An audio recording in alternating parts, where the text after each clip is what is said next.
Today I'm going to be taking a look at a replay that I did of a Civil War battle called Seven Pines, and it's from the Civil War Brigade series box, Seven Pines. And of course, this game was part of a series of 3 games that linked together to cover the 7 days battles. But as part of that system or scenario, there is the Seven Pines game includes the Battle of Seven Pines, which occurred, several weeks before the 7 days battle started. So the dates of the battle that I'm looking at are May 31st and June 1st of 1862. And the 7 days started like June 25th. So I hope you enjoy a look at this game. I'm just going to offer some commentary over some of the turns and some of the pictures of the game that I photographed. In this picture, you're looking at General Joe Johnston's headquarters depicted here on the map. And again, as I was saying before, this is the Battle of Seven Pines starting May 31st through June 1st of 1862. And the overall situation is that the Union has 2 corps that are deployed just to the north of the White Oak Swamp. And the 4th Corps, commanded by General Erasmus Keyes, is defending Seven Pines itself, and General Casey's 2nd Division is deployed in the redoubt along the Williamsburg Road. And then Fair Oak Station is just a little bit to the north of General Casey's position, and General Hooker and Brigadier General Kearney are stationed east along the Williamsburg Road. And the whole situation has General Heinzelman in charge. I believe that McClellan was on the other side of the Chickahominy River, and so Heinzelman was acting Army commander at this time. The Confederates, though, are led by General Joe Johnston, who is seeing an opportunity now to catch the Union forces in a weakened position just south of the Chickahominy. So I have his headquarters here set up at the old tavern on the 9 Mile Road, and that's underneath these counters here. Also, D.H. Hill, not shown in the picture, is deployed in the woods along the Williamsburg Road, and he actually has orders already implemented to attack the Union position to the east and to capture Seven Pines, and then press on toward the next crossroads. Also not depicted in the picture here is Huger's division, and he has orders just to defend Charles City Road. So if I want to do something with him, I have to send him new orders. And then General Anderson's division has a divisional goal already pre-game, and Pickett and Kemper have orders to move along the railroad along Gillies Creek near Long's homestead.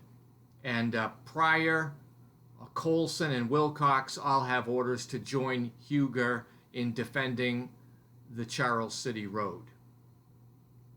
One of the problems that is prefigured into the game here is that it has been raining all night, so the streams are going to cost a lot more in time and effort to cross. And in game terms, it's 5 additional movement points to cross a stream because they're all flooding from the heavy rains that occurred the previous night. And also, the bridge over Gillies Creek has been washed out. So even though there's a bridge there, it isn't there in this game. Meanwhile, the left wing, which is led by General G.W. Smith, and you can see him in the picture marked here with the counter left. He's the left wing commander. He's a zero leader. He has orders to attack the Union position at Fair Oaks and then to move on and capture Orchard Station. But these orders are in delay, not surprisingly, because Johnston's only rated a 1 issuing the orders, and Smith receiving the orders is a 0. So they're lucky they got delay. I mean, it could have been worse. So these orders are in delay, and they're waiting on Huger to trigger some action. So this picture is about 2 miles northwest of Fair Oaks Station, which I'm sure we'll see later on in other pictures in the game. This next picture I'm going to show here is where Huger's division is defending the Charles City Road, and you can see that they're deployed right along the roadway. They're near White's Tavern, and this is a group that has an individual goal, so it's a defense order in this case. And then this bottom picture shows the Union troops, and you can see General Keyes' 4th Corps is holding down the fort here, and he's defending Seven Pines. But you can see in the picture that Keyes is at the Hilliard place, and as the 4th Corps commander, he's rated 0. So he is not good at implementing orders. He likes to drag his feet. And then just ahead of him at Seven Pines, you have General Couch's 1st Division, and that's deployed west of Seven Pines in the Redoubt number 2 area. And then you can see farther ahead of him is the 2nd Division with General Casey. They're in Redoubt number 4, just south of Fair Oaks Station, which is along the railroad there, and that is one of the victory point locations. In the Seven Pines scenario, victory points are going to be awarded as usual for enemy losses, also for wrecked formations, and terrain features. And the main terrain features that are going to come into play here are Fair Oaks Station, of course, which you could see in this picture, but also Seven Pines, which we saw with General Keyes' Corps in an earlier picture. And the Union gets, I think, 2 victory points for holding on to them, while the Confederate player actually gets 3 for attacking, capturing, and holding them. And then there's another location. It's just a crossroad that is fairly easy for the Confederates to hold, and they'll get a point for that, I believe. But the game's going to start out at 1 o'clock in the afternoon on May 31st, 1862. So this picture is kind of going to show some of the Confederate action in particular.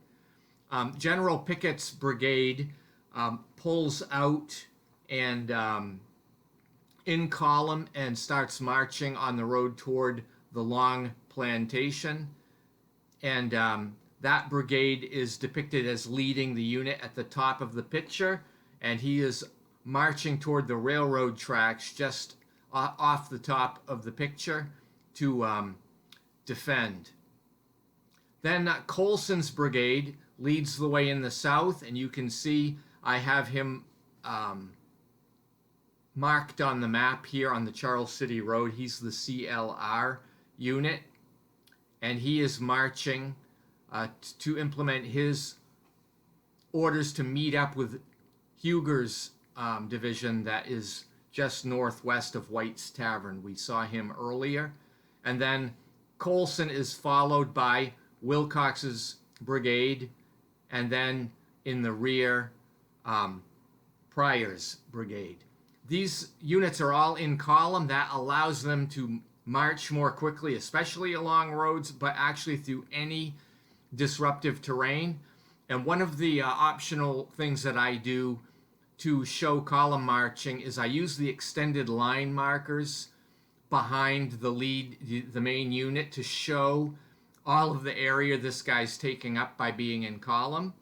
And I mean, it provides a lot better visual picture of what's happening than just simply putting these guys in column. It's just the way that I like to do it.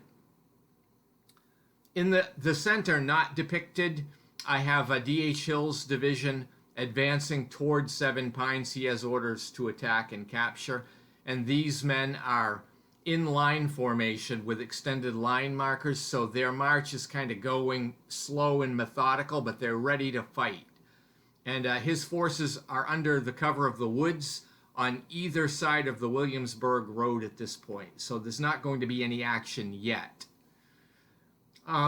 General Johnston wants Huger's men to move, so he is sending them orders out of their defensive position on the Charles City Road to go out and capture the Portuguese Road at the crossroads of Seven Pines. And that is one of the victory point locations. If the Union were to capture it, they'd get 3 for it. The Confederates can capture and hold it much easier, and they only get 1 point for it. So Huger's going to be used to do this. A courier rides out to Huger's headquarters, and those orders won't get there for about an hour and a half. So we'll have to wait and see what happens with that situation. Huger's division is over 7 miles southeast of the Army headquarters, so it's going to take a while, I think, for these orders to get there. Meanwhile, the Union isn't doing too much, but the Federals' 3rd Division of the 3rd Corps is advancing toward the defensive position at Seven Pines to join the defense there with the 4th Corps. So that brings the first turn to a close, the 1 o'clock turn of May 31st of 1862.